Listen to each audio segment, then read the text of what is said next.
it's a ticket, talking Mazda for the biggest. That's a comma and a comma and a comma. Gotta get it. And it's a ticket, talking Mazda for the biggest. That's a comma and a comma and a comma. Gotta get it. Comma and a comma and a comma. Gotta get it.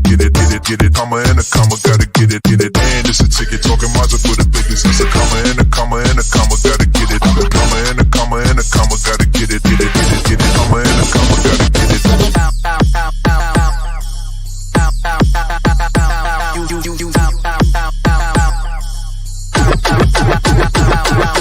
And it's a ticket, talking Mazda for the biggest. That's a comma and a comma and a comma. Gotta get it. Comma and a comma and a comma. Gotta get it.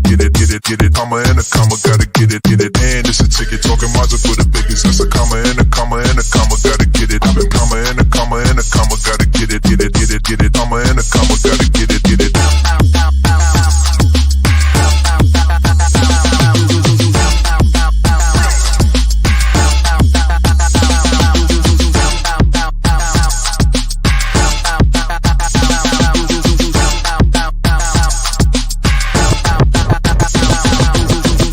Ticket, talking Mazda for the biggest. That's a comma and a comma and a comma. Gotta get it. Comma and a comma and a comma. Gotta get it.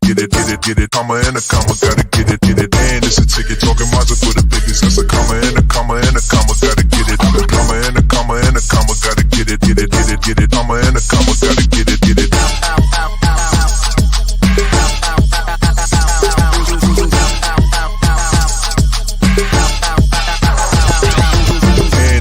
Talking Mazda for the biggest. That's a comma and a comma and a comma. Gotta get it. Comma and a comma and a comma. Gotta get it. Comma and a comma. Gotta get it.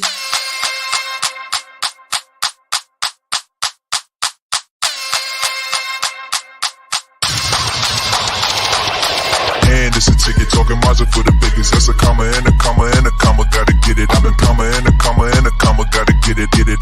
Comma and a comma. Gotta get it. And it's a ticket, talking Mazda for the biggest. That's a comma and a comma and a comma. Gotta get it. Comma and a comma and a comma. Gotta get it. Comma and a comma. Gotta get it. And it's a ticket, talking Mazda for the biggest. That's a comma and a comma and a comma. Gotta get it. Comma and a comma and a comma. Gotta get it. Comma and a comma. Gotta get it. And it's a ticket, talking Mazda for the biggest. That's a comma and a comma and a comma. Gotta get it. Comma and a comma and a comma. Gotta get it. Comma and a comma. Gotta get it.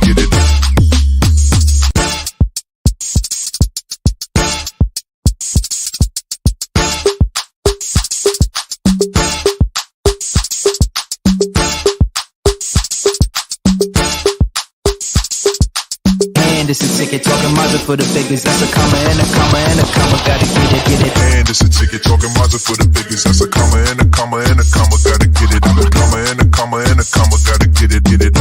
Comma and a comma. Gotta get it. And it's a ticket, talking Mazda for the biggest. That's a comma and a comma and a comma. Gotta get it. Comma and a comma and a comma. Gotta get it. Comma and a comma. Gotta get it.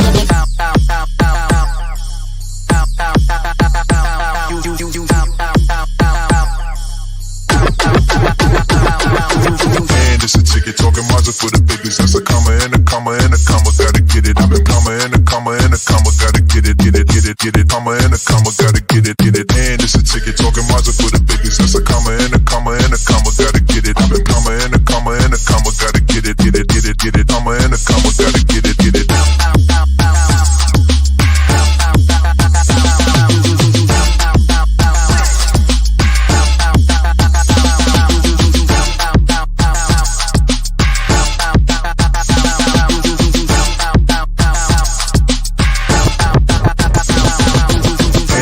Ticket, talking Mazda for the biggest. That's a comma and a comma and a comma. Gotta get it. Comma and a comma and a comma. Gotta get it. Comma and a comma. Gotta get it. And it's a ticket, talking Mazda for the biggest. That's a comma and a comma and a comma. Gotta get it. Comma and a comma and a comma. Gotta get it. Comma and a comma. Gotta get it.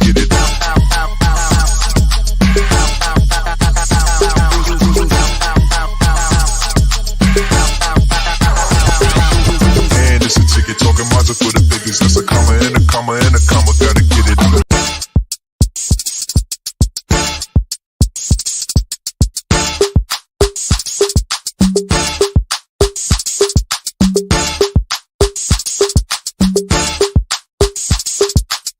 And it's a ticket talking Mazda for the biggest. That's a comma and a comma and a comma. Gotta get it. And it's a ticket talking Mazda for the biggest. That's a comma and a comma and a comma. Gotta get it. I'm a comma and a comma and a comma. Gotta get it.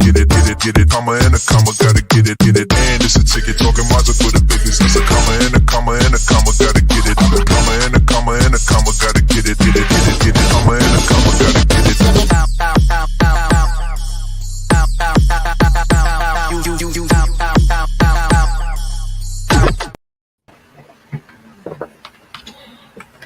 Welcome to another episode of Head to Head with Brian Parker. I am he. And we are back for another week of conversation and tomfoolery. Join in the foolery or the tom. Either way, hang around for a bit. We're streaming live on LinkedIn, Facebook, as well as YouTube. You can check us out on YouTube on Empower TV Network. If you do that, please share, like, and most certainly subscribe. And click on the little bell so anytime we go live or post anything, you will receive a notification. Somebody's got some serious feedback. Is it a fan? Somebody got a fan, please? Anybody? No fans? All right. Bear with me. I got to see who it is. It's CJ. You got something running, CJ. It's just my laptop.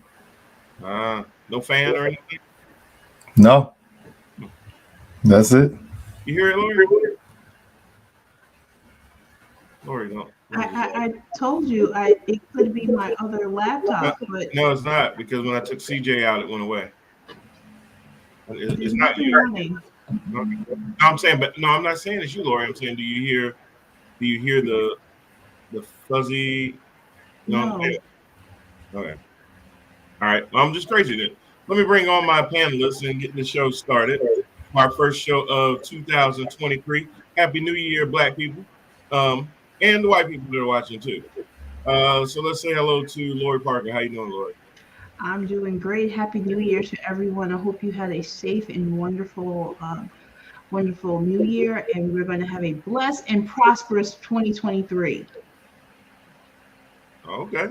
Well, I appreciate that ahead of time. So thanks for letting me know.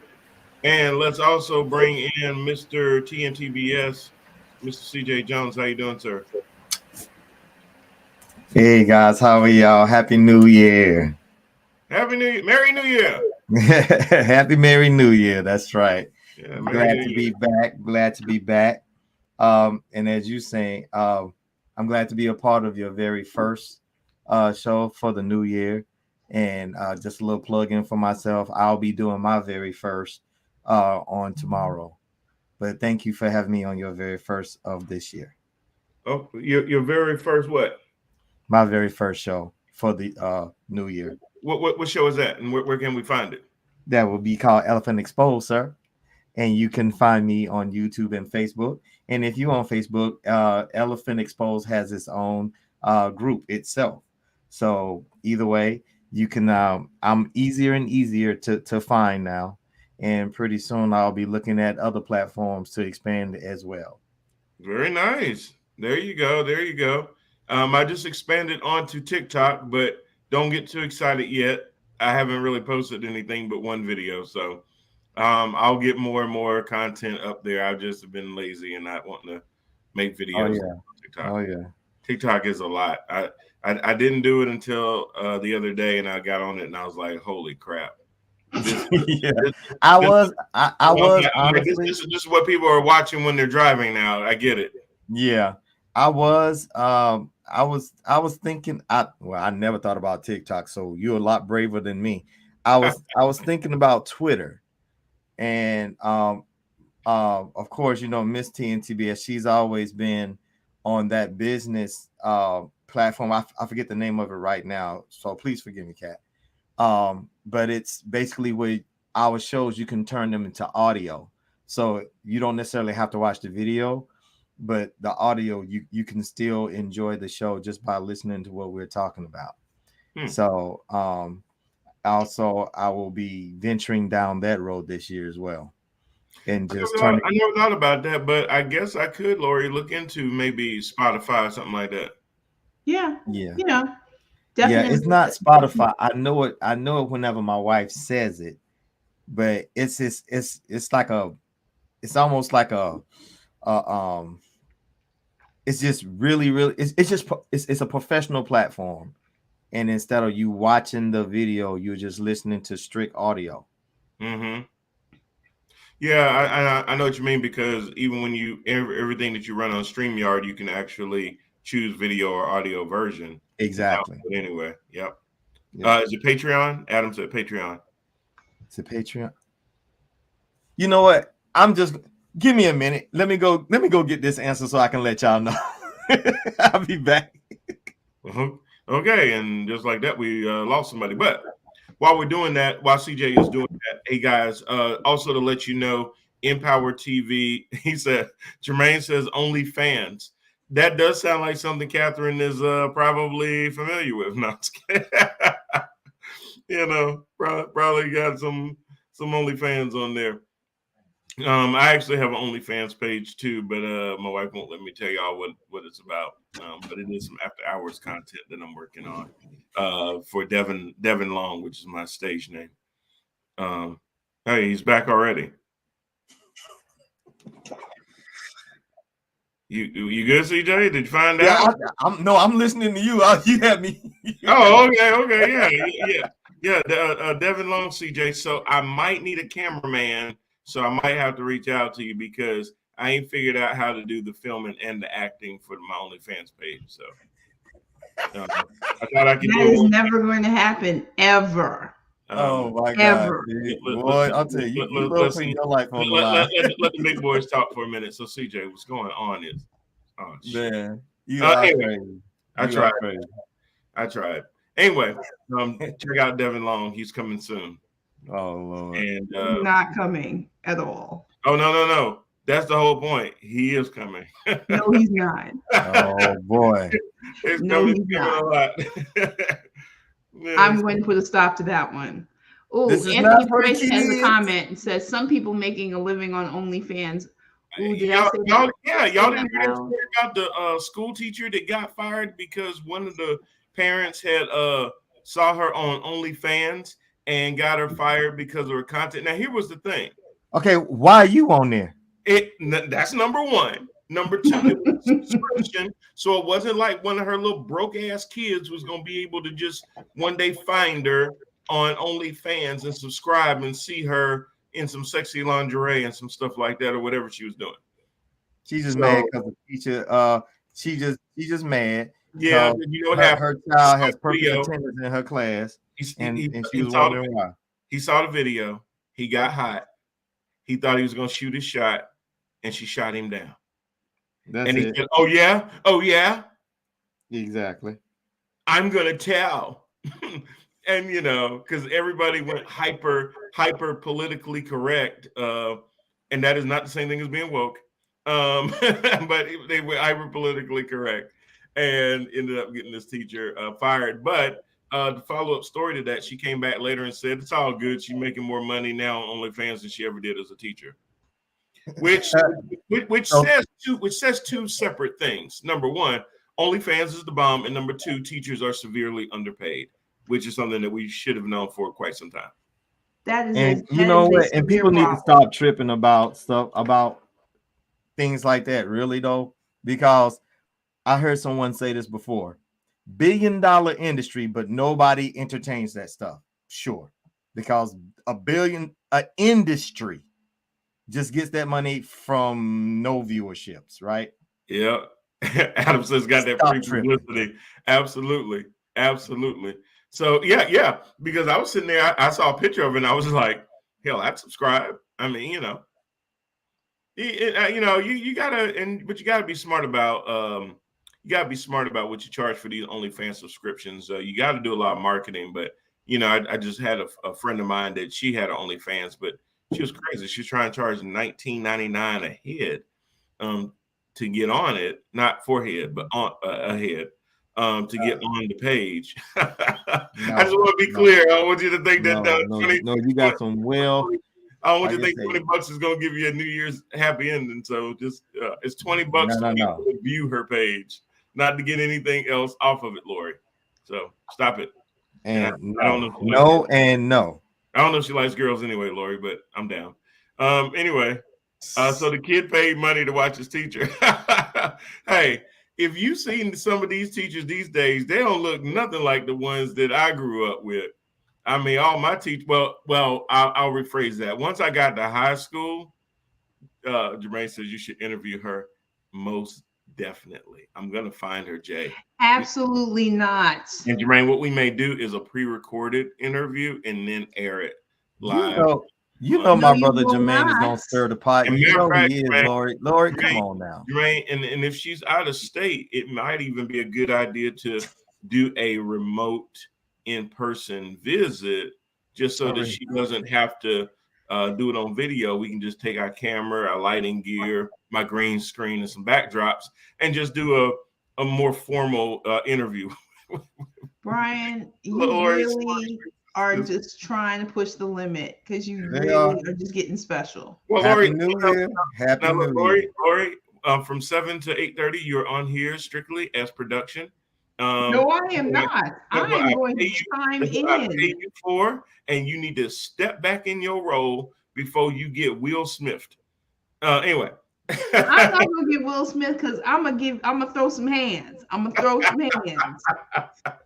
Anyway, as y'all can see, hands got you. Don't go there. We're a little frisky for 2023. CJ's probably like, the hell did I tune into? Y'all back this show up an hour and all of a sudden people throwing hands. Try Jesus. I was about to say, a God, you was over this up because this segment is brought to you by Try Jesus. Don't try me because I throw hands. Anyway, we got to play that song again. Yeah, we got to. That is hilarious. But anyway, guys, I'm sorry. I'm so off the rails right now. But I was letting you know that we do air also on Amazon Fire TV as well as Roku. I got to stop drinking and smoking. Yeah, you really do. We are on Amazon Fire TV as well as Roku. So check that out. Not only will you see this show, but you'll also see LOL, that green screen will come in handy. Bruh, tell me about it. You can do a lot of stuff off that green screen. Anyway, talk to you about it later. But anyway, we stream there as well as all of our other content, including our Empower. Good Lord, what's wrong with me? Head-to-head sports, as well as. I understand. Like, you need to get it together. I know. And this is from your production person. You need to get it together. Yeah, I sense a little bit more than just the PA telling me that, but thank you very much. Anyway, get it together. So we stream on those two as well as all the other content that we have. The point being is that if you would like to stream any of your content, please reach out to us and let us know. If you want to cut a commercial to air on this program, our sports program on our Roku and Amazon Fire TV, please let us know. We would love to do it. We do commercials a couple of times, as we have one right now, which is from one of our co-hosts, Mr. Jermaine Parker, who is a realtor in the area. So check this out, and we'll be back on the other side. Is it a good time to buy or sell a house? No, it is a great time to buy or sell a house. And at a time like this, having a realtor who has your back is key. Introducing Jermaine Parker Realty, here for all of your needs, licensed in both North Carolina and South Carolina. Let Jermaine Parker Realty help you with your next big investment.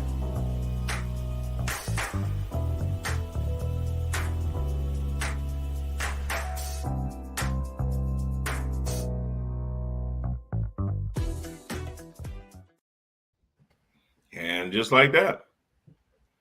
So, Jermaine Parker is available in North Carolina for sure. I believe he was working on getting in South Carolina back as well. But if you know of anybody or yourself are looking to buy or sell a home, please reach out to him. He did help us buy our first home, and we'll be looking to buy a second one pretty soon. So we'll be going right back to Mr. Jermaine Parker Realty again. So check him out. Yes, I do get a cut for this. No, I'm just kidding. I don't, but I should. And Jermaine said during the commercial, "You the talent. They came to see you." No, actually, Jermaine built up our international talent with the viewerships that we get from all over the world, including Brazil, Spain, Ecuador, Brazil, of course. That's a Brazil. Yeah. So, Jermaine, we'll also probably have to maybe do a remote stream from Brazil as well pretty soon. So, I will hook that up. I'll buy your plane ticket. It'll be a business expense, of course, because we'll definitely be there strictly for business. Sorry. Is this live? Do I get to try that again? No. Okay. Pushing. Never mind. So yeah, we'll be live. CJ, just check like out. Playing with your life. See, I really do. I really do. Yeah, I mean, what you gonna do? What you gonna do? Yeah. Oh, lots. I'm just saying. Like I'm not even gonna look up. I'm not even gonna look up, bro. Like Snoop Dogg said, "You without me is like Harold Melvin without the Blue Notes. You never go platinum." Oh, you the talent, all right. We got you. No problem, son. Oh man. No problem. No problem.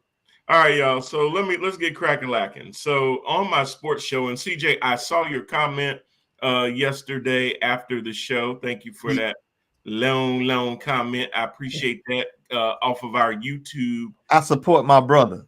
I appreciate that. I'm glad you watched it. So I appreciate that. We definitely want to send our thoughts and our prayers out to the family and to Mr. Damar Hamlin himself. As a lot of you have probably heard by now, the football game between the Cincinnati Bengals and the Buffalo Bills on Monday Night Football was ultimately postponed due to an on-field incident where Bills safety Damar Hamlin made a routine tackle on T. Higgins, I think it was. Higgins. And when he tried to stand up, he collapsed onto the ground and had to be administered CPR. The game was delayed and delayed. It was under delay and delay until ultimately it was postponed. Yeah. And this was a frightening scene because I've seen games where players have gotten their bones broken and you could see the bones sticking out of their skin. Correct. Very, very great things you expect to see in football, but not to the point of somebody technically being dead on the field and having to be resuscitated. That's the part, and I'm glad you brought that out. Yeah, and so that was a different dynamic. Yes. A lot of people are giving the NFL a lot of flack because it took them so long to postpone the game, because it seemed like with a delay, NFL games have gotten delayed because there was lightning in the area. NFL games have gotten delayed, for other kind of things like that. But they put it under delay because at the time, I don't think they knew how serious this was. And even if they did, they were still operating under some guidelines that did not exist. And I'm not a NFL apologist by any stretch of the imagination. They have a lot of things to do to make up for some of their late to the party things, whether it's some social issues or things like that, where they just kind of always seem to be behind the NBA and organizations like that. Mm-hmm. But in this particular case, I gave them a little bit of leniency because they were trying to figure it out. Ultimately, I think it was the head coaches that pretty much came together and said, we can't play this game. And a lot of that, honestly, if you looked at the players, the countenance on their face, it was obvious that trying to make them play a game after seeing that would have just been too much. I don't think they could have done it. My co-host Randall Hargrove yesterday on Head to Head Sports even brought up the clear fact that you probably would have seen the messiest game. Would have been a lot of offside penalties and things like that because their head wouldn't have been really in the game. It would have been worrying about, DeMar. And, last we saw him, he wasn't conscious. Did he make it? All that kind of stuff. So a very, very tragic thing, to say the least. It was billed as one of the biggest football games going into the end of week 17. As everybody knows, now there are 18 regular season weeks of football, with there being 17 games for each team having a 1 week bye during the regular season. And this was going to be a big game. There were a lot of playoff implications with it. Buffalo's fighting for the number 1 seed in the AFC, and the Kansas City Chiefs have an opportunity to catch them. Yeah. Adam says, I still don't believe they continued when Tua went down in Cincinnati weeks ago. You continued the entire game? Yeah. Anthony says the true heroes are the EMT. People's skills and speed saved him. That is absolutely. May I say something? Yeah, go for it. Absolutely, Anthony. Absolutely. As a first responder, and that is what I did. In my line of work, as a military police officer, we are very much cross trained and in heart saving, CPR, resuscitation, the whole nine, and from infants to adults. Personally, I got chills.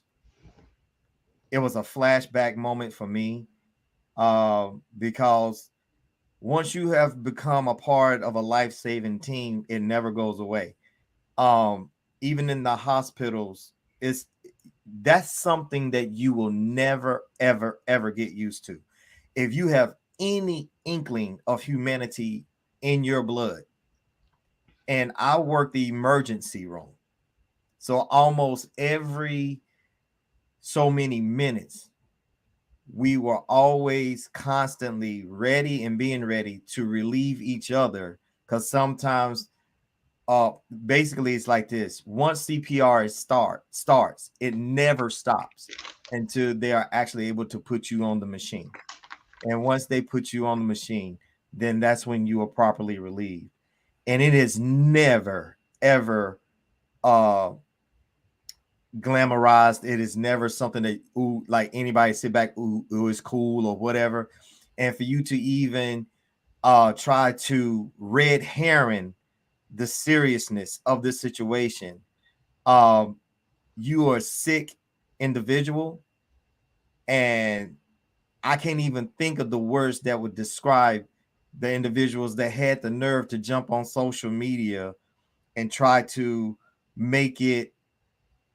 take the focus off the seriousness of the situation, off the humanity of the situation, and try to think that this was a time for them to talk about any other thing outside of, is this player okay? The team did not matter. The banner in which you support that team did not matter. Mm-hmm. This was a thing of humanity. Hey, bump football, bro. I'm diehard. Whether you like me or love me, hate me or love me, Cowboys didn't have nothing to do with that. My heart, I instantly started praying for this man. I instantly started doing it. I was in my living room. I was shaking. Yeah. And just like your co-host, I couldn't even sleep. And that's why I was just posting like every time something came across the news, because I was trying to be a part of that chain of communication and being like, is he okay? Okay, we got to update. Okay, they got his heart back. So what all that was saying was, this man actually did die on the field, Brian. Yeah. But because of thank God of technology and skill and the relentlessness of the life-saving team, they were able to get this man's heart beating again. They was able to get his lungs accepting oxygen again. So technically, yes, he was dead. like I said, I can say that because I have that training and I know what it took to get his heart pumping again. I was one of those ones that sit up there and press many times and give rescue breaths. But thank God for that team. Thank God that they did not give up because he was out of here. Absolutely. And there's also a deep need for, just in general, and not relating, for individuals who are in the EMT field, and then they can actually there's also transitioning to be part of the community as a part of the community health, and to be able to reach individuals so that they're not always going into the hospital. But I'm thankful that the EMT team and was able to at least bring him back. And that was a very scary moment. That was just so scary. And it's another thing. Another thing is that it's real. We know hundreds of thousands of people was watching this, but then of course, like when it went viral, then you had all these other, like I said, all these other red herrings, these other distractions that was coming in that was trying to make it about. I don't even want to bring it up because it just infuriates me from the right side, trying to make it about something that didn't have nothing to do with this young man's life. And I'm like, how disassociative, like you gotta be psychotic. Yes. You know, I forgot all about that part because I saw it and I was it made me mad. I saw that. And I'll say what it was. I mean, I don't mind. I'm not giving them a platform because they already have platforms. And we have to acknowledge that there's a bunch of crazy ass people out there that say stupid shit about some anti-vax crap. Is that what you're talking about? Yeah, that's exactly what I was talking about. He should have been I wasn't trying to give it air, but I was trying to air out my frustration because I was like, it's out there. I mean, whether we, I always hear people talk about that. I'm not, giving site information or who said it or anything like that. But there was some dumbass anti-vax stuff that I couldn't even connect those dots if you paid me to. I'm just sitting there going, you know what? But I mean, is that really so different than people consistently always trying to take one incident and tying it to something that's not even relevant? And I'll tell you, and I'll give you the perfect example about that. This incident here was tied to how dangerous a sport football is.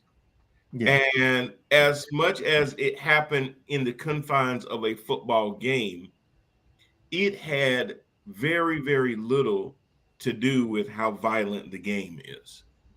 Yeah. I would contend with you. It had absolutely nothing to do with the game. How violent the game is. Because I even heard people talking about, see, this is why I don't want my kids playing football. You don't want them playing football because there's a lightning strike kind of event that happened on Monday Night Football where this guy's heart had expanded at the exact time of an impactful hit that had to hit a certain part of his heart to make it go into a rhythm like that. That's what you mean? Because let's be honest, and I'm about to get real because I don't get real like this on my sports show. You got a better chance of jogging while black. You got a better chance of sleeping while black. Exactly. If you are African American and you worried about playing your kids playing football and could get hurt or potentially die, try walking out your front door. Right. Now, sometimes you ain't even got to walk out your front door and you might not make it. They'll just start shooting from the outside. So through a window. I mean, through a door. So come on, guys. And I'm not trying to be hyperbolic or bring up some, going Black Lives Matter, scorched earth. I'm just simply saying that we have to keep things in context. Every time you get on a plane, hell, that some gun can crash. Anytime you get in your car, you can have an accident. So those things are more likely to happen than what happened to DeMar this past Monday. Exactly. Now, did it happen as a result of him being in a football game? Yes. Did it happen as a result of player safety or anything like that? Absolutely not. It was a routine tackle. He didn't do anything that tackles all season long haven't been made and did not result in anything remotely similar to that. So people kind of used that and piggybacked on it to create. And you know what? I have no problem wanting to create awareness about safety, whether it's the NFL or any other sports league. But let's keep it where it needs to be. This young man suffered an injury that even a pulmonologist came on TV and said, this can't even be screened for. It wasn't like he had a heart condition that if you would have seen it, it would have given you an idea that this could have happened. Oh. And Anthony, thank you for the levity. 2 times I had to fly Spirit. I was holding tight and praying. Yes, sir. Anthony, if I ever had to fly Spirit, I would confirm that they have 2 wings on that son bitch. And they might charge you for that extra wing. And if you don't pay, you might be flying sideways. So, oh my God. I don't even know what makes y'all feel so dang emboldened to even try Spirit. Yeah. Adam says Michael Strahan had some words and feelings this morning on Good Morning America this morning that were very emotional. Talked about there really isn't anything more athletes can do to be safe. There really is. Thank you, Adam. And Adam is always on our sports show and in our Facebook group, The Water Cooler, where we have some really spirited sometimes conversations, but also some pretty light ones too, nice little memes and stuff like that. Yeah. It's absolutely right. Football has evolved over the years where guys have gotten bigger and faster. I mean, these guys are freaks of nature. Like even Joe Biden said, you got guys that are 6'8" that can run a 4.8 40. That's not natural. That's not every day. Yeah, exactly. The average 6'8", 230-pound dude cannot run a 40-yard dash in 4.8 seconds. That's not and hit you with such a force to just lay you down. These guys they're built like that. They train to get like that. So I don't want people sitting there taking this and saying, well, this is why I don't want my kids to play football. No, a lot of these kids, CJ, end up playing football because this is a way that they've improved the quality of life for themselves and their family. Yes, sir. Absolutely. A lot of these players come from backgrounds, socioeconomic, and all kinds of things where outlooks didn't look too good, and football was a way of bringing them out of that and doing more for their family. Is there a risk? Absolutely. We've learned more about CTE. We've learned more about technology as far as helmets and pads and things like that. And we've even done things in the NFL where they used to do what they called a wedge on kickoffs, where 4 guys could get together and it could cause a lot of collisions unnecessarily. They got rid of the wedge. They now made it where the headhunters, as we call them, for kickoffs, can't get a head start before the kicker kicks the ball off the tee. The ball has to come off the tee before they cross the 35-yard line. We've backed up the receiving line so that there is more room to avoid a lot of high-end collisions. So there's a lot of safety things that the NFL has done. They've already given $1 billion back to folks that have had injuries with brain and anything in that nature. And they need to do more. And they are doing more because they're being held accountable. Tom Brady rule, even though I can't stand it. I ain't saying they did any of this proactively. But what I'm saying is that if you look at the game in 2023 versus 20 years ago, it is a whole lot safer than it was 20 years ago. Oh, yeah. Hell, if you're a quarterback, that's evidenced by the fact that you see old-ass guys like Drew Brees, Aaron Rodgers, Tom Brady, Phillip Rivers, Forehead, stupid forehead. I know you. You see these guys playing later and later into their career. Why? Because you can't hit them. You got too much of an area to hit them. Now they have what they call a tackle range where you can't go above the head, you can't go below the waist. You got basically the torso. And if you get too high, they have now defensive receiver penalties, where if the guy's coming across to catch the ball and you just come up behind him and lay him out, that's can't do that no more. And you can get ejected. Exactly. So they are making things safer. That's why I agree with what Adam said about what Strahan was intimating on GMA, is that there's always going to be some risk. Reggie Lewis, Boston Celtics, dropped dead playing basketball. Yeah. Bias dropped dead playing basketball. Yeah. They had heart conditions, underlying heart conditions, and things like that. Yes. DeMar had no underlying heart condition, so that was crazy. Adam said in all sports, not just football, absolutely. And Anthony was going. He had brought up Skip and Shannon was going off, and that's what I was going to be concentrating on tomorrow because I wanted to actually break that argument down. I'm gonna save my comments for my show tomorrow. All right. Anthony also says, I have a video to send you, Brian, stating NFL players are not eligible for health care until after 4 years in the NFL. Wow. Is that something that they negotiated within their contract with the? That's a great, Lori. I'm glad you said that. That's a very great question. Normally when you are a union, those types of things are collectively bargained. So that needs to be something that they maybe revisit.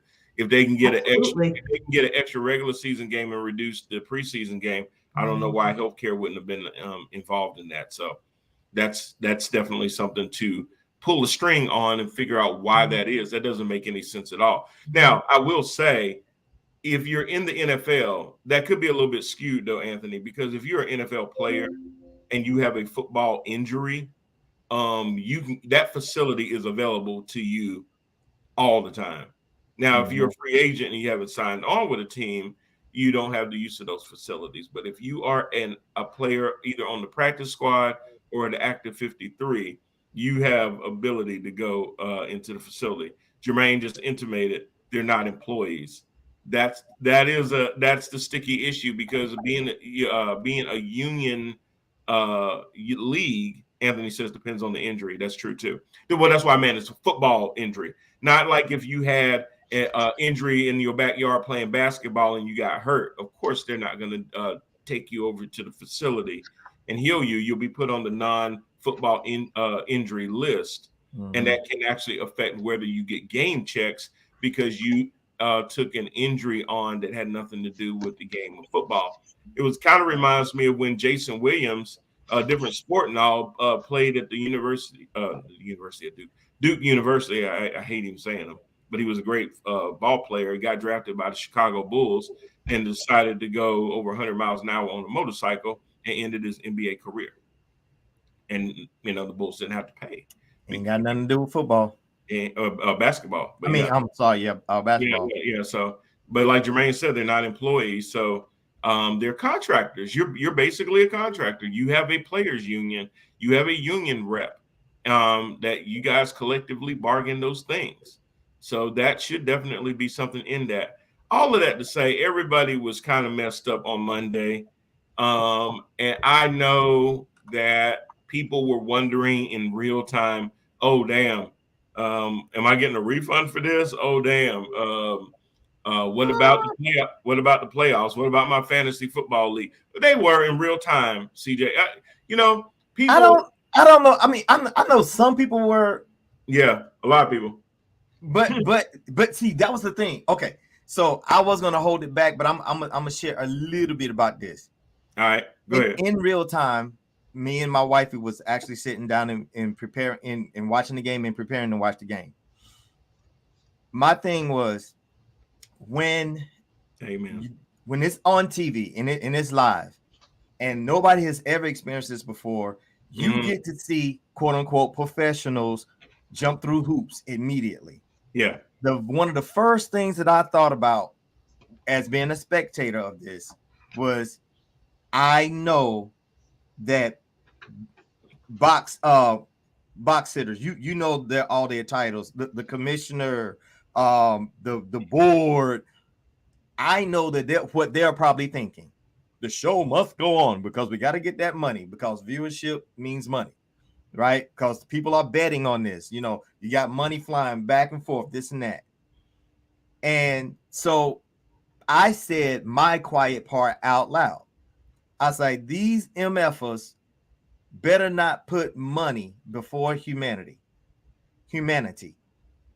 And I'm glad they made the right choice. However, at first, that was not the initial call.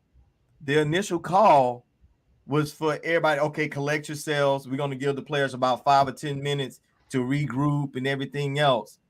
And even then, you can tell, even by looking at Diggs. And Josh Allen. Josh Allen looked like everybody Josh together. Allen looked like he was at a funeral. Right. And then so they collectively came together for about maybe 2 to 3 minutes. And then everybody began to break off again. And so they helped Kevin to go back to commercial. And I was like, okay, if anybody have any common sense, okay, this is not a Colin Kaepernick situation. Okay. Or Alex Smith, who got hurt. Right, exactly. Broke his leg. This is not a Tony Romo injury. Yeah. This is not a Dak Prescott injury.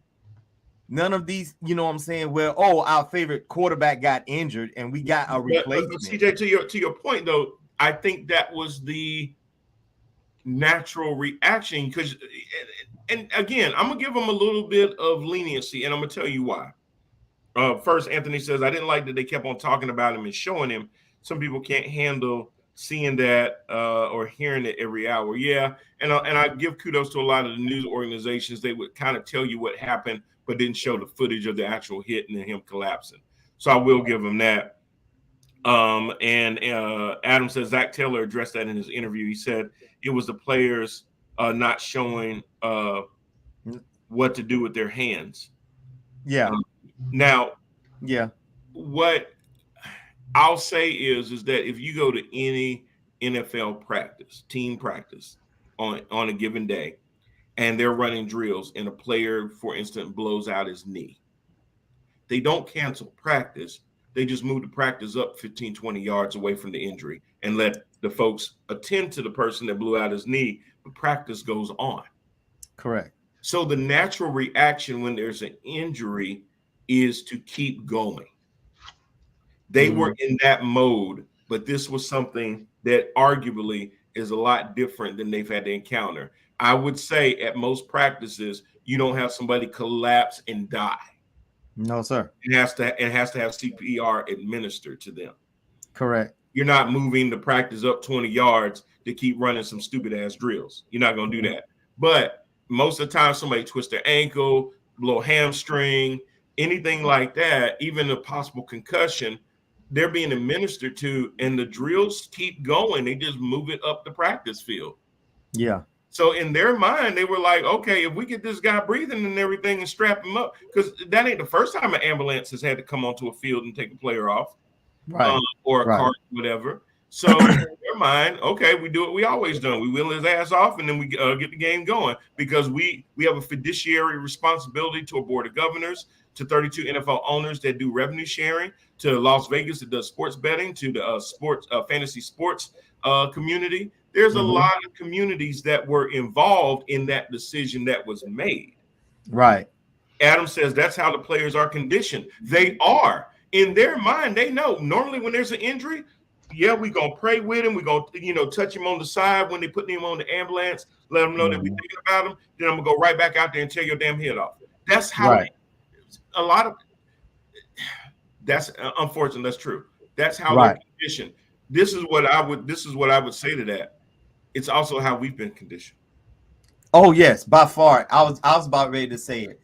We've been conditioned, and I honestly think, CJ, I'm sorry, that fantasy football has done a lot of that because now instead of just, even if you're not a Bills fan or you're a Cincinnati fan, I bet you if you got Jamar Chase on your fantasy football, I bet you if you got Stephon Diggs on your fantasy football, I bet you if you got Joe Burrow or Josh Allen, that game mattered to you. It did.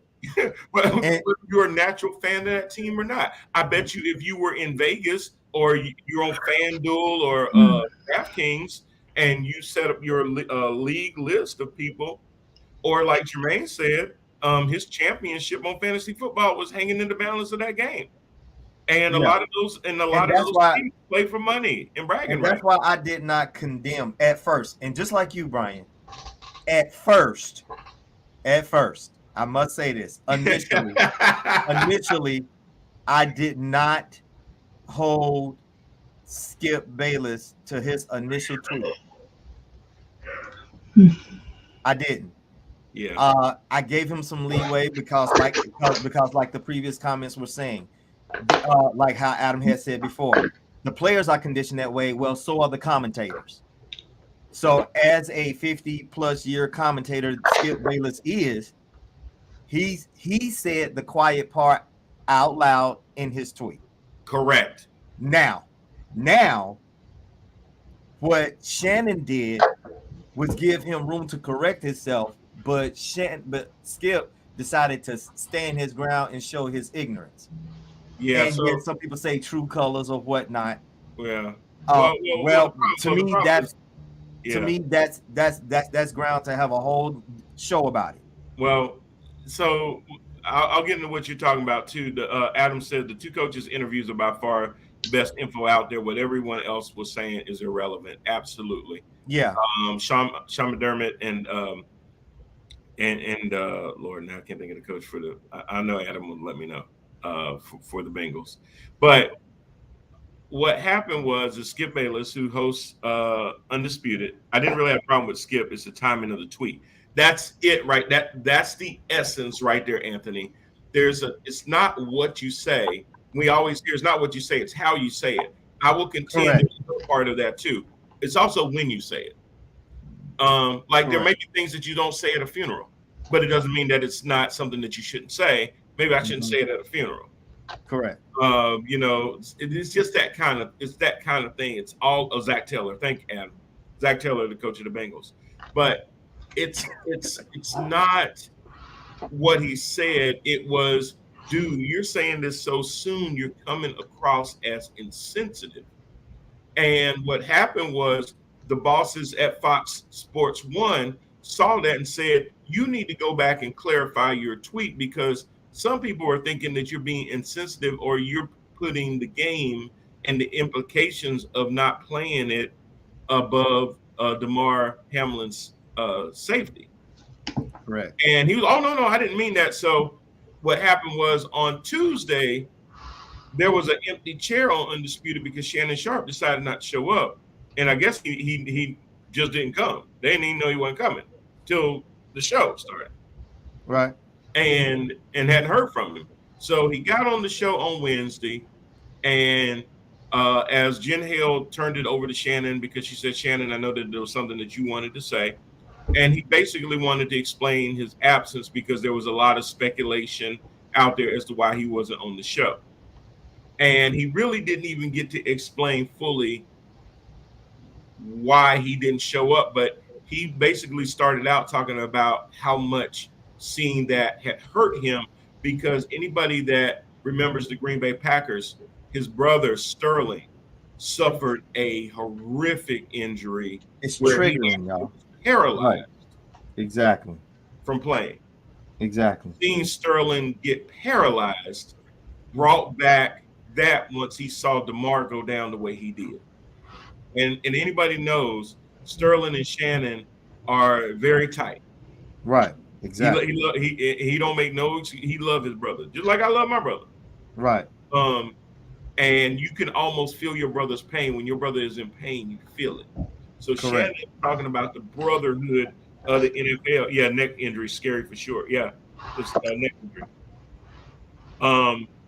That's the second time they can't get along. That show's coming to an end, Anthony says. Yeah, I'll talk about the first time in a second, because the first time was even crazier than this one, which is why you can't really take what happened on Wednesday and put it in a vacuum, because there had already been some bloodshed not that long ago, just a couple of weeks ago. I can say it was only a few weeks ago. Yeah, but what happened in this particular episode, Shannon started talking about, hey, listen, I don't want to get into the conjecture, but I saw that happen. It brought back memories of what happened to Sterling.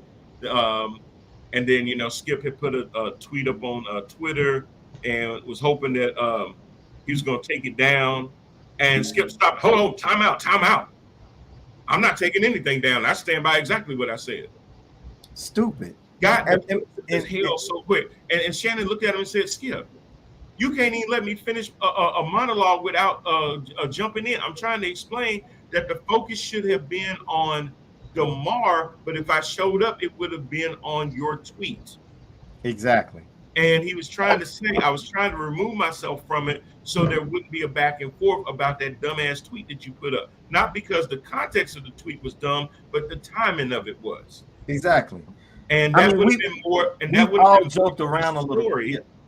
And that would have been more of the story than the actual injury to DeMar, which would have taken the oxygen away from what really needed to be talked about. And the thing he tried to avoid happened any damn way because he can't keep his mouth shut.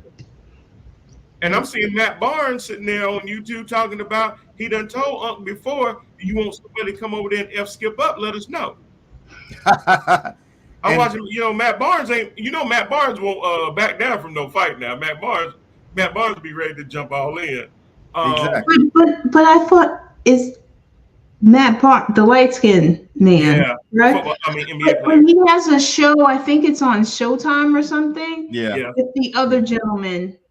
Brandon Marshall. Yeah. Right. But they are always so cool and mellow, so I don't really see him. Oh, bro, both of them will go get it. Okay. Or they do I didn't understand because they're so cool and mellow. Matt Barnes will fight anybody on the court any day, anytime. Yeah. Oh yeah. Yeah. That fighting spirit. And Brandon Marshall, yeah, he was a whole nother animal. But a lot of that he admitted was a lot of mental health issues, bipolar and all that kind of stuff. But anyway, so at some point, Skip was like, "Well, I was under the impression that you weren't even going to bring this up." So he was already defensive. He felt like he got hit by the side because he didn't know Shannon was going to even mention his name. But he bullshit. Done so much that it took the wind out of what Shannon was trying to say, and Shannon just finally threw up his arm and said, "Go ahead, Jen, let's go. Let's just go ahead and do the show." He ain't gonna let me say what I want to say without interrupting because he heard his name invoked and he felt like that was his reason to sit there and filibuster everything I had to say. Exactly, because that. Yeah. So let's translate this to the political side. So if our political listeners are like weighing in on you, if you don't know exactly what a filibuster is, that was the perfect example of what a filibuster is. It's a rude interruption to fill up a whole lot of space so where we can't hear what the real problem is because we're so focused on your dumb ass. Yeah, that's it. And that's what a filibuster is. And Skip is a very diehard Cowboy fan. He says he's not a delusional one, but I would say sometimes he is very delusional. Okay. Oh boy, here we go. But he's not only a Cowboys fan, but he is a Tom Brady fan, apologist, and I believe he does rent out a couple of spots in his ass crack during the summer. Please believe. I never saw something. Yeah, I never saw something most sickening in my life. It's one thing to be a fan of a sport. It's another thing to be a fan of a particular athlete. Correct. Now, everybody knows that Tom Brady hasn't been playing very well this year. He came back, they can point to a lot of things, whether it was the issue with Gazelle and all that kind of stuff. But no matter what, him and his team just haven't been playing well. They're backing their ways into the NFC South title and all that other kind of stuff and everything else. And Skip always apologizes for Brady. And Shannon, the non-athlete talk sport hosts, are the worst, all of them. Yeah, Adam. So Shannon, being a pro football Hall of Fame tight end that revolutionized the position of tight end, he don't know. Now he don't know what he's talking about when he starts talking about Brady. So Skip attacked Shannon and said, "Well, I think you're just being jealous because he's playing at 45 and you had to retire at 35. And you're jealous because he's just a better player than you ever were." Oh, yeah. He said this on live air. Yes, he did. And I was watching that show. And Shannon took his glasses off and Skip looks at him like, "Oh, he about to whip my ass." And he goes, "Oh, yes, sir." Put your glasses back on. I was looking for it. I was waiting for it too. I was like, "Oh, here we go. Finally, here he comes. Listen, And he you looked at should me. be paid Skip. you should be paid whatever you've been working so hard for. He said, Skip have been working on that ass whooping check for a while. He really has. But he said, Skip, you would sit there and personally attack me because I insulted your demigod to defend Tom Brady. Because then he said, before that, he sat there and said, Skip, you act like I was some kind of bum. You act like I didn't play 12 seasons in the NFL. You act like I'm not in the Pro Football Hall of Fame. And you know what Skip said? So what? Like none of that mattered. He said, Lord, he told him, so what? Yes, he did. So what? What? How disrespectful can you be? So 3 Super Bowl rings. So what? I mean, damn. Now listen. He played with one of the greatest quarterbacks in John Elway. Listen, y'all. Revolutionized the position. And Skip basically tried to diminish him and said, so what? And he said, you would personally come after me to defend Tom Brady. And Skip's response was, I'll defend him against anybody. That's what he said. Yes, he did. Lord, we promise you. I got the YouTube. I'm sitting there going, and I'm sitting there looking at him like, and somehow Shannon it looked like he was about to lose it. And something just comes over this guy where he pulls it together in real time. And he just said, you know what? Let's go. Let's keep going. Well, this man has super. There would have been an unexpected commercial and some furniture would have been flying up in that mother. Well, but I really, and again, I don't really, I mean, I see the shows and I watch. I gave you a really good recap. Right. But I really believe, and I don't think that Tom Brady would be rocking really hard for Skip as he does. That's just his fan. And, fan is short for fanatic. I get that.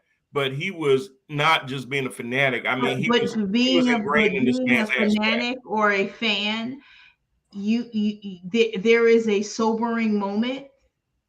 And I really believe, and even as Tom Brady, who's been playing in the league for years, if he even looked at that comment or even just come back, he would have probably shook his head and not sit there. And you're right. And to Adam's earlier point about non-athlete talk sports host, that's what he's meaning, where you got somebody that can just sit back and say that, yet and that's why a lot of these shows have really gone to having ex-players on the team that can really give you breakdowns and stuff like that. Talk about what goes through a player's mind when they're in the huddle, when they're on the field, when they got a guy squared up in front of them, talking about different routes you run, different coverages that you use, check downs, audible, all those types of things to give us more of an insight into that. Now, there's plenty of hosts that I listen to that have never played the game,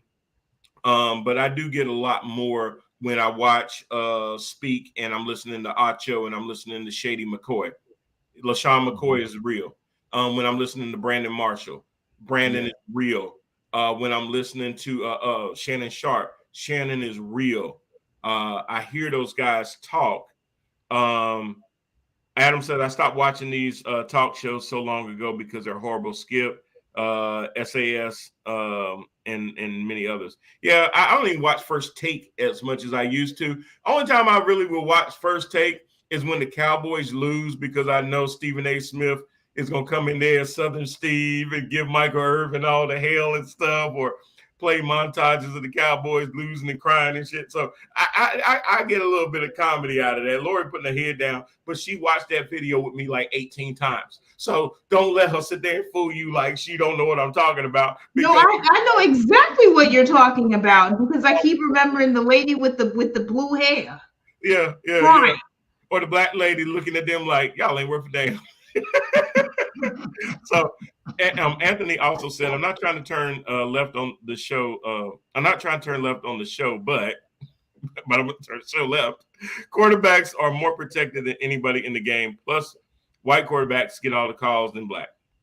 Of course. There's some truth to that. And we can always talk about that on another one, because I had to go into why. Because you got to understand, I live in Charlotte, so my team is the Carolina Panthers, and I watched for years Cam Newton take more hits than a Drew Brees or Tom Brady or anybody would take, or a Peyton Manning. But a lot of times they looked at people physically built like Cam Newton, not as a quarterback, but as a freak of nature that should be able to absorb some of those hits. And they felt more inclined to protect a Brady or Drew Brees or somebody like that. So there's some truth to that. And hopefully that'll start to kind of turn as well. Referees are, they're subjective. I mean, they don't look at things objectively. I mean, they're objective. They don't look at things subjectively. So they fall into that a lot of times too. So that went on with First Take, Undisputed. And a lot of people are speculating this might be the beginning of the end, because it's just obvious that, and I've wondered for a long time how he deals with Skip, because Skip will sometimes just say some little side things, like he don't go full in like he did these last two times, but he'll get right up to that. And I think even on air, that's a bit too much and a bit too far.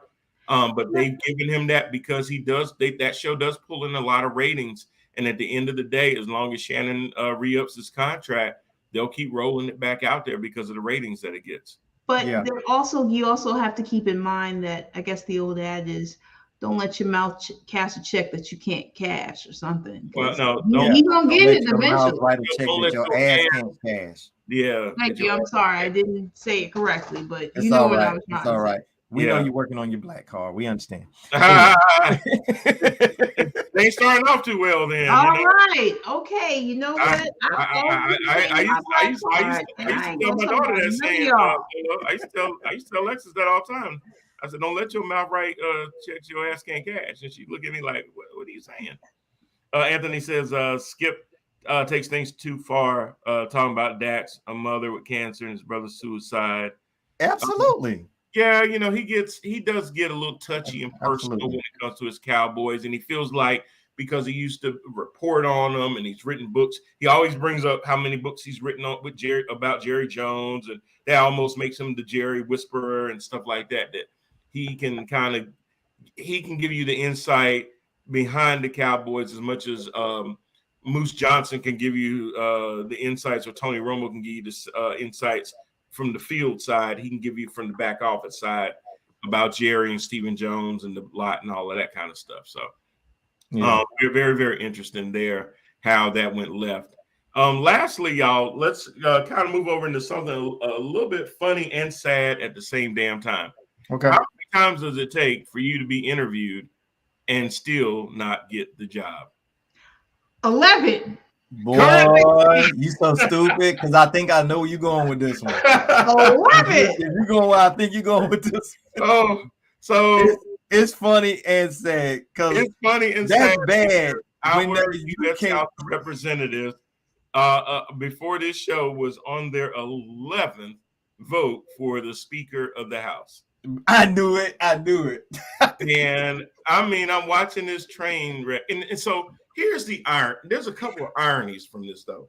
Oh my God! And there's a lot of people that do not feel bad for Leader Kevin McCarthy, who is finding it hard to secure the Speaker of the House after Republicans narrowly flipped seats for the 118th Congress. Now, they only needed to gain 5. I think they gained a total of 9 to get a narrow majority in the House of Representatives. Well, or whelp. That's a big whelp. There was a vote back in November as to who the next speaker should be, and he won by overwhelming landslide. There were about 30-something people that dissented at the time, because part of the reason was that they were still a little bit bitter because the red wave that they had procrastinated did not happen. Correct. They were expecting to gain 30, 40, 50 seats, and they only gained a net 9. So you can realize how disappointing that is. And when you underperform like that, everybody looks to leadership to say, whether it's the Republican National Committee where Romney McDaniel is on it, her leadership is being questioned. They're questioning Kevin McCarthy's leadership, even though he's the biggest fundraiser outside of Mitch McConnell for the Republicans, and outside of Donald Trump, who normally is not really considered a Republican. If Grifter was a party, he would definitely be the president of that. But in any respect, so it was a foregone conclusion that Kevin McCarthy was going to end up being speaker. But there's one little problem. Just a tiny one. Just like the presidential elections, the popular vote does not give you the victory. Correct.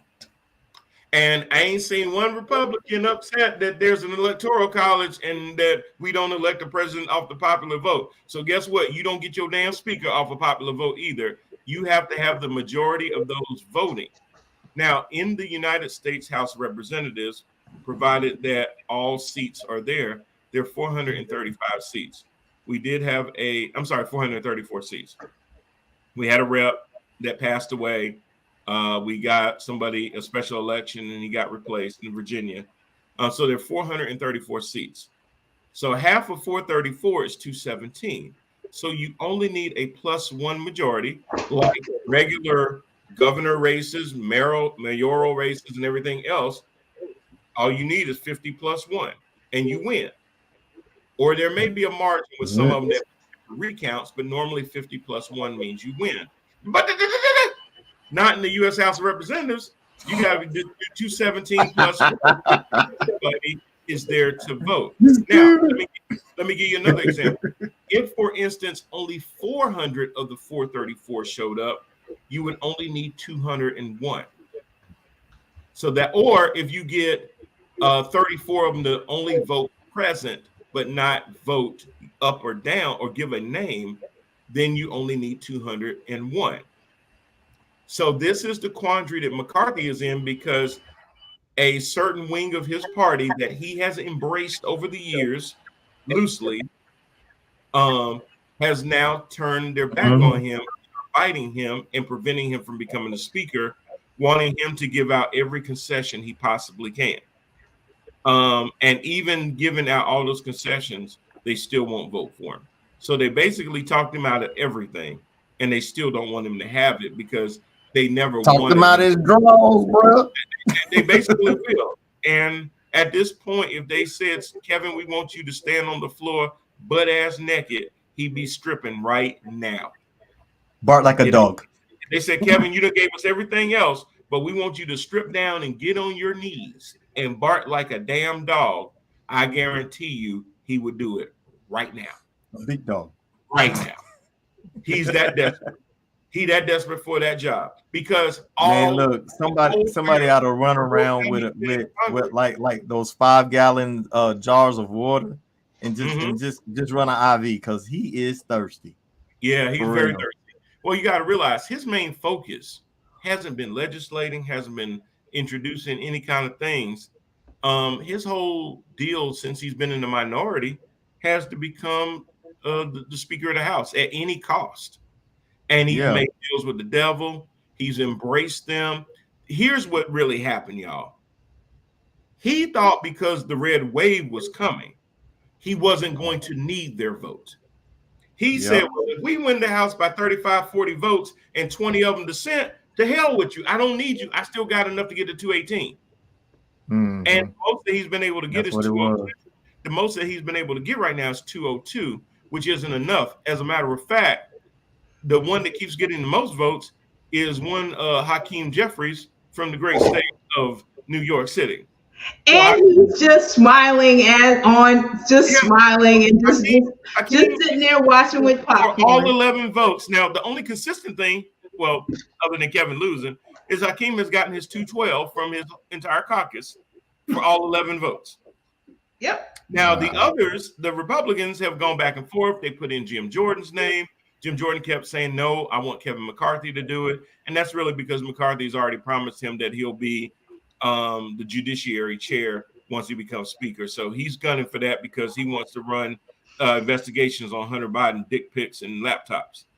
And once again, has nothing to do with what they're going to bring to the table Well, to it was actually funny because they ran. You're help right. the They country. ran on crime. They ran on Nothing. crime, the border, inflation, Nothing they have CRT, brought to the table, even all to the this things day. to scare everything to scare white people is what they ran on. And Nothing. then they announced as soon as they won, oh, we're gonna be running this, we're gonna be running that, we're gonna be running that. Adam says it would be crazy if the Republicans flip and select Jeffries. Adam, and he also said that dude is a clown talking about McCarthy. And Anthony said after the 5th time, just give up 11 times and you still didn't do better than the other 10.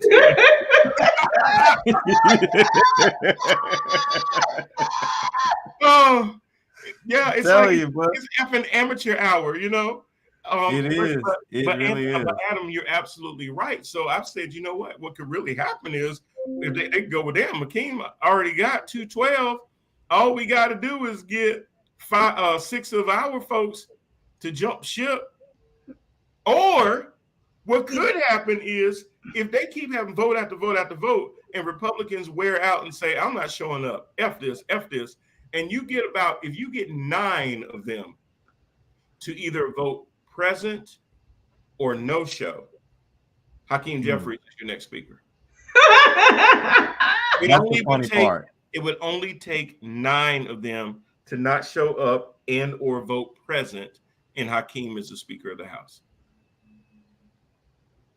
That's so sad. Now, when this initially happened, and we kept hearing that there was a 5 that made a pact that they weren't going to vote for him. Yes, Matt Gaetz. I forgot the list. Yeah, and it's growing. It's growing. But Lori, you remember back in early December, I was talking about, hey, you know what would be funny is if they just sat there and came to the Democrats and said, hey, we'll make some concessions with you guys that are a lot more palatable, and we'll look for a moderate Republican that we can all agree on. So Fred Upton from New York, who's very moderate, just retired from last Congress, and they were bringing out his name to say, hey, could we both get behind him and have some camaraderie? The problem is, yes, that would work, but the backlash would be if you sign on to do that with the Democrats,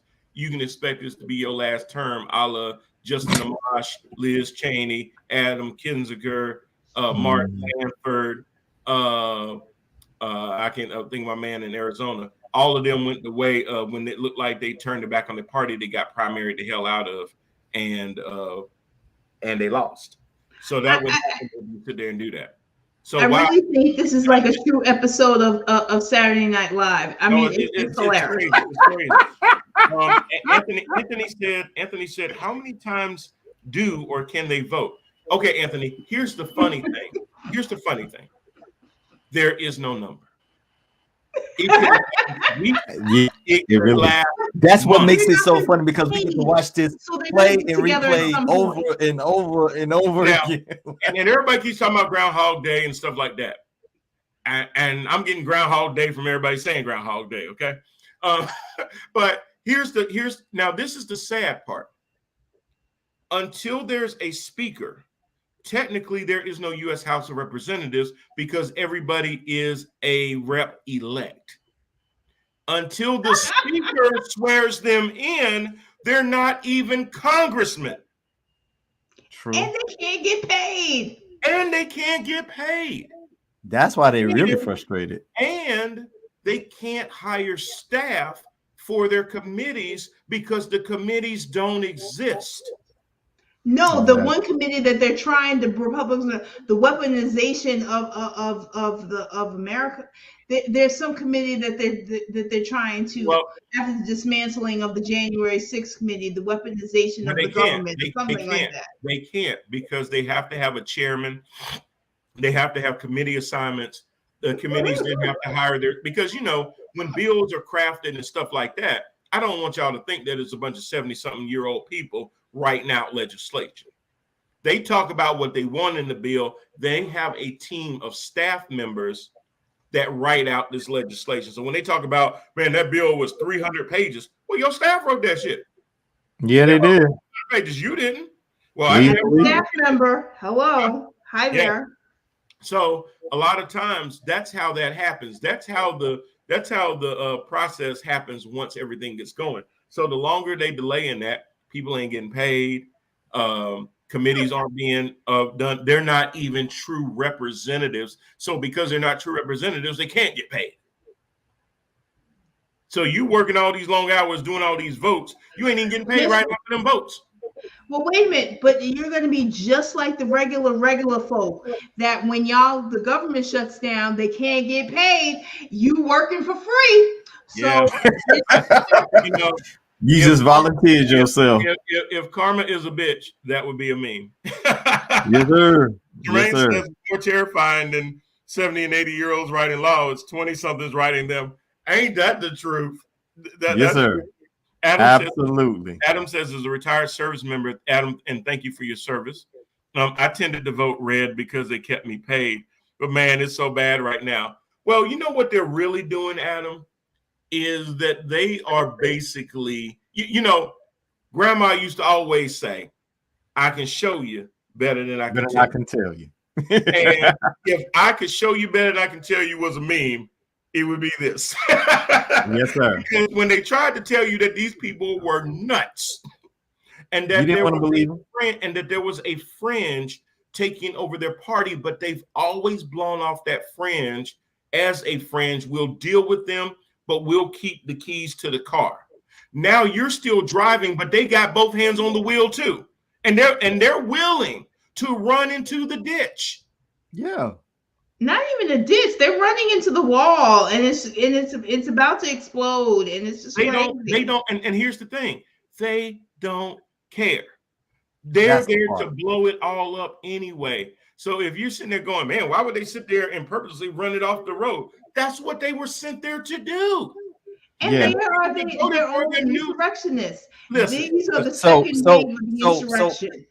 So if derailment was a real TikTok, a reel of a TikTok, this is what you would get. It's this. This would be it. This is what derailment really is. Anthony says crash dummies. Now, so let's all take a bet right now. They're at 11, or they were at 11. Hell, they might be at 12. Because here's the other crazy part too. They not only do they need 218 to elect a speaker, they need 218 to be able to adjourn. So because the Democrats have 212, all it takes is 6 of those insurrectionist people to vote with the Democrats, and they keep this going all night long. Wait, so just as an update, the House, they have adjourned, and he lost the 11th time. Okay. Oh my God. Listen, so here's the over-under. Is it going to be, by the time we have this show next Thursday,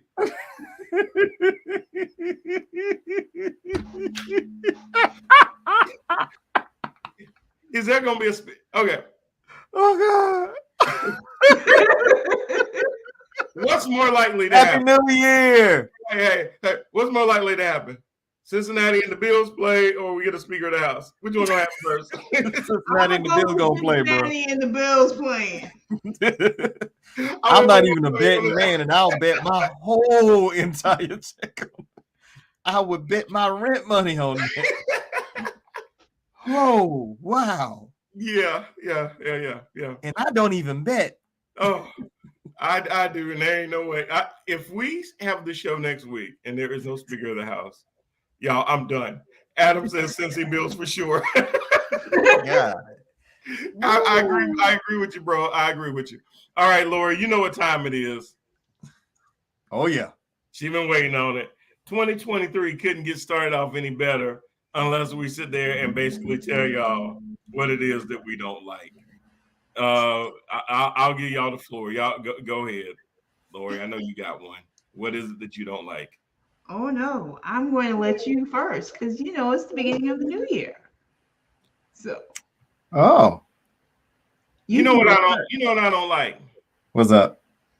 I don't like when people sit there knowing that they got a damn cold and repeatedly keep sniffing their snot back in so damn loud. Now, don't get me wrong. I've had sniffles before, and I'll go, like that. But when you hear somebody and they do that long one where it sounds like they just sucked it up from their damn big toe, Oh yeah, and you look at them like, bro, blow that shit out. for real. Oh my God. Or they sit there and they do this thing with their ear and they, hey, hell, are you a pig? Yeah, that I had a family member that would do that. That's disgusting. Yeah, it made me want to hit him. And bro, I don't like the fact that, okay, if you do that at your house, ain't nobody around. Yeah, okay, but nobody's around. You comfortable doing that mess in public? Like, yeah, that's a real. You know what else I don't like? I don't like women that spit in public. I think it's just so unbecoming of a lady. I've seen women. Okay. I mean, like hawking loogies. Yeah, that's very unladylike. Yeah. Oh my God, gross. I mean, what's next, baby? You gonna sit there and bust it open sitting down? Yeah. So anyway, Bust it open. Yep. all right. So I started it off. Okay. I got one. I guess it all depends on, and I got another one if we go a second round. All right. My first one is this individual here, and I will demonstrate. I in a hospital setting, because like your guest on your show, I am a veteran, so I go to the VA. Mm-hmm. I don't like this individual.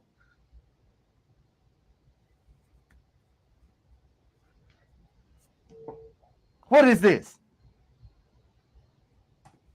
You're defeating the whole.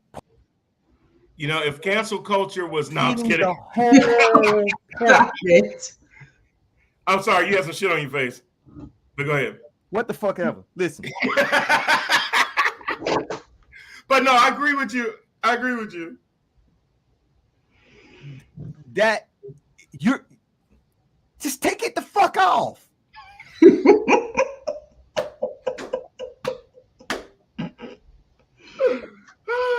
Stop half-assing shit. Either you're gonna put it all the way on, or just have it off, and until the other staff start coming around, then either take it all the way off, and then when you see somebody, do the whole playoff thing like you had it up there the whole time. But don't be doing this. So is that just let me put the tip in if that was a meme? Just the tip. And to your point, CJ, Anthony says I don't like when you in line and someone in the line is coughing with their mouth wide the hell open. Oh, you know what? That'll get you cut. Yeah, for sure. I mean, yeah, they just sitting there, and then the first thing they want to do is sit there and touch stuff. Bruh. I mean, put their hands on everything. Everything. The most nastiest, everything. Touching everything. I don't like that. Lori, what you got? Ooh, you know what? Well, just to continue on I just can't. What I don't like is when people half-ass stuff. It just is ridiculous. Just do it.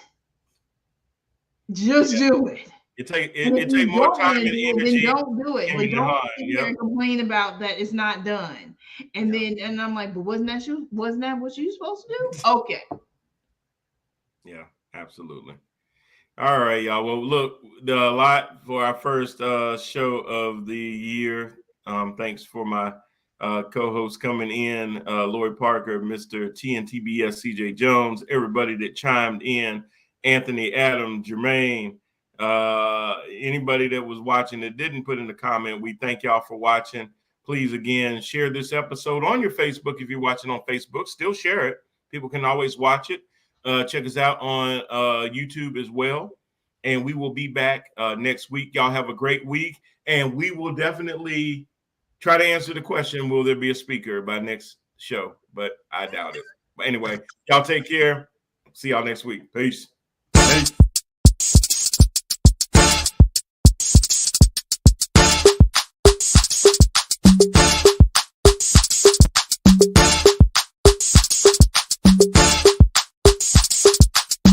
it's a ticket talking Mazda for the biggest. That's a comma and a comma and a comma. Gotta get it. And it's a ticket talking Mazda for the biggest. That's a comma and a comma and a comma. Gotta get it. I'm a comma and a comma and a comma. Gotta get it. Comma and a comma. Gotta get it. And it's a ticket talking Mazda for the biggest. That's a comma and a comma and a comma.